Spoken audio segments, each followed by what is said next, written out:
Theodore Hall was a spy who stole the most crucial information regarding the construction of an atomic bomb. He passed this data to the USSR in order to destroy the American monopoly on nuclear power. By giving the USSR the ability to create the atomic bomb, he helped to form the infrastructure for the nuclear stalemate between the two superpowers that threatened to end the world as we knew it. The Manhattan Project, America's response to the threat of German acquisition of nuclear power, was a testament to America's technological superiority and brainpower. The Manhattan Project was a direct result of former German physicist Albert Einstein's letter to President Roosevelt, which regarded the threat of Germany looking into creating atomic bombs, and if they were created, nothing would stop Hitler from using their destructive power. Beginning in late 1942 in Los Alamos, New Mexico, overseen by General Leslie Groves and led by Chief Scientist Robert Oppenheimer, the Manhattan Project set out to research and create the atomic bomb before the Germans did. At its peak, the project employed approximately 129,000 individuals across the country, with 5,000 employed at Los Alamos. Approximately 30 of the most brilliant scientists in the world were employed, with at any time up to 6 Nobel Peace Prize winners in the same room.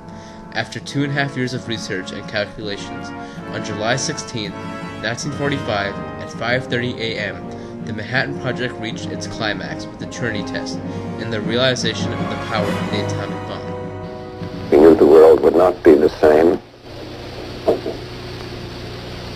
Few people laughed. Few people cried. Most people were silent. America had won the supposed race, and now laid claim to be the world's one and only superpower, something the up-and-coming USSR could not accept. The diplomatic relationship between Communist Russia and Democratic America has always been a shaky one due to major cultural and political differences. In the early beginnings of Communist Russia under Vladimir Lenin, America was wary of Marxism under the Bolsheviks, and saw that they were a threat towards America's goal of a capitalist international order, creating major diplomatic tensions between the two countries. By the time America formally recognized Soviet Russia in 1933, the totalitarian nature of Joseph Stalin's regime presented an immense threat towards democratic nations like America.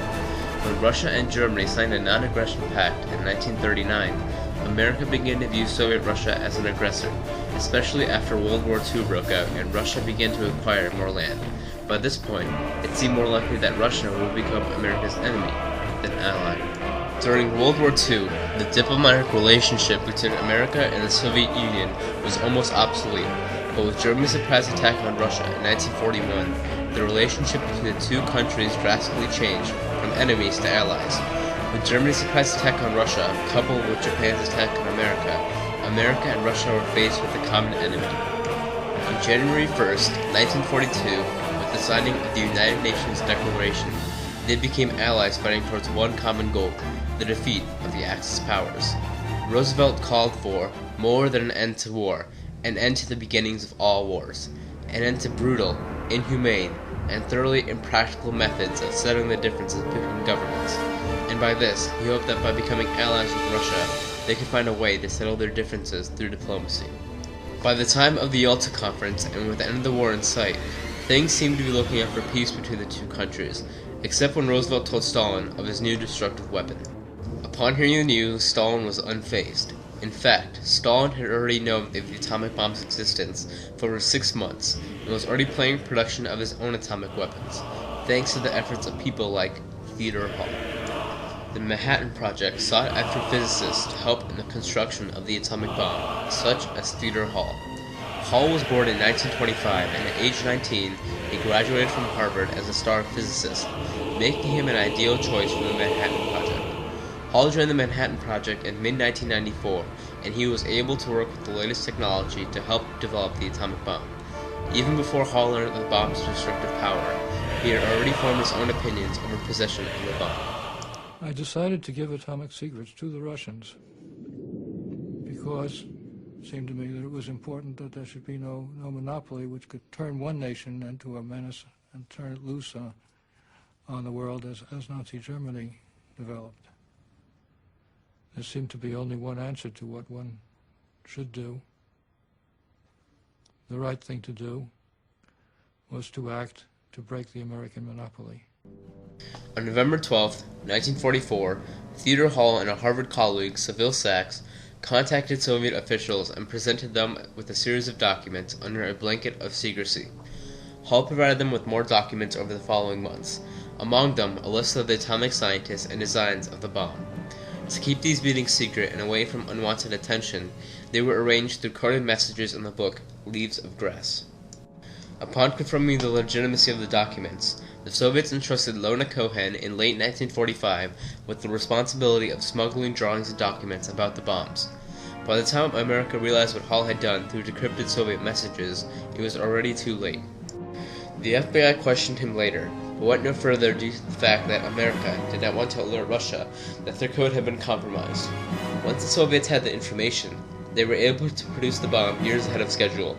In 1949, the Soviets first experimented with their own atomic bomb, one that was nearly identical to the one dropped in Nagasaki, the one that Hall helped to construct. It could have been used for peace, was already being used to build the tensions between the two countries that would last for decades and create a new state of fear. The fear of the destruction of the world. The Cold War. The Cold War was known for the heightened tensions between the United States and the Soviet Union, who were constantly competing for dominance, but would not directly act upon the other in fear of retaliation, creating a stalemate in the diplomatic tensions between the countries. The Korean War and the Cuban Missile Crisis were essentially conflicts fought over political differences involving America and Russia. The repercussions of these events threatened to bring the world to the brink of World War III.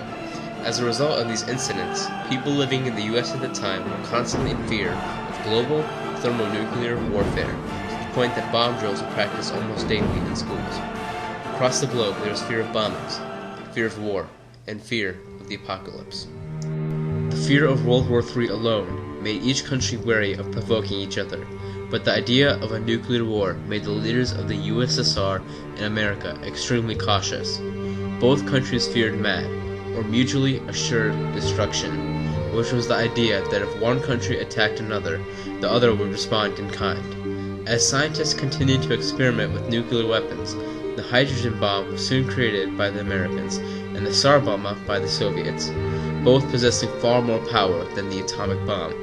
By the time of the Cuban Missile Crisis, America was staring at the threat of Soviet attack only 90 miles away, and the start of World War III seemed imminent. After Hall's actions were released in 1996 with the declassification of the Venona letters, he initially denied the report, but eventually admitted to giving the plans to the Soviets. He tried defending his actions by saying, maybe the course of history, if unchanged, could have led to atomic war in the past 50 years. For example, the bomb might have been dropped on China in 1949 or the early 1950s. Well, if it helped to prevent that, I accept the charge. However, in an interview with Harvey Clare, a professor of politics and history at Emory University and a renowned expert on Soviet espionage in America, he stated, had they not built the bomb until 1952 or 1953, it is quite possible that Stalin would not have authorized the North Korean attack on South Korea. It is at least arguable that the Korean War, which cost some 50,000 American lives and more than 1 million Koreans, might not have taken place. All this happened because Ted Hall decided to give away the bomb because he was afraid the United States might become a very reactionary power after the war. But according to Clare, the US would have been reluctant to use atomic weapons for reasons other than fear of retaliation. Hall's actions were certainly traitorous because he jeopardized the security of America and, more importantly, the world. Harvey Clare stated, he certainly deserved to go to jail for a very long time. Hall had taken an oath. He was in the army. The decision about whether to share atomic information was not his to make. As a result of this, Russia and America were constantly pitted against each other in proxy wars that threatened to boil over into World War III. Theodore Alvin Hall nearly brought destruction to the planet, all because he decided to share the secrets of the atomic bomb. Or did he in fact save the world through his actions?